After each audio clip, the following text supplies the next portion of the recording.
ఈరోజు ఆంధ్రప్రదేశ్ శాసనసభలో ఎవరు ఎక్కడ కూర్చోవాలి అని చెప్పి ముఖ్యమంత్రికి, ఉప ముఖ్యమంత్రికి, మంత్రులకు, అందరి ఎమ్మెల్యేలకు కూడా రఘురామకృష్ణంరాజు గారు, డిప్యూటీ స్పీకర్ గారు సీట్లు అనేటివి కేటాయించారు.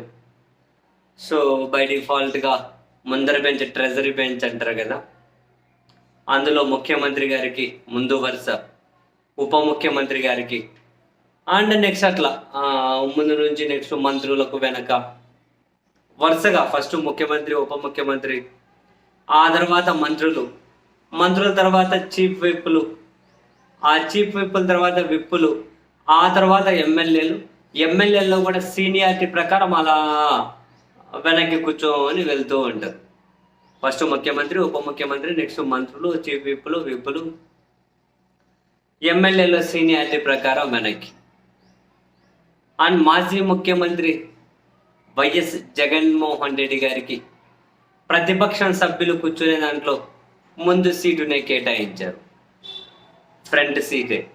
మామూలుగా ప్రతిపక్ష నాయకుడి హోదా కావాలి అని చెప్పి జగన్మోహన్ రెడ్డి గారు ప్రతిపక్ష పార్టీగా గుర్తింపు కావాలి అని వాళ్ళ పార్టీ కూడా అడుగుతుంది. మొన్న మొదటి రోజు సమావేశాలు ప్రారంభమైనప్పుడు గవర్నర్ గారి ప్రసంగాన్ని కూడా మధ్యలోనే బాయ్కాట్ చేసి ప్రతిపక్ష నాయకుడు హోదా ఇవ్వనందుకు వెళ్ళిపోయారు. జగన్ గారి నేతృత్వంలో వైసీపీ ఎమ్మెల్యేలు, ఎమ్మెల్సీలు వీళ్ళందరూ. సరే, ప్రతిపక్ష నాయకుడిగా గుర్తిస్తారా లేదా అనే కథ పక్కన పెడితే, అఫ్కోర్స్ ఇప్పటికే మేము గుర్తించము అని చెప్పారు అనుకోండి.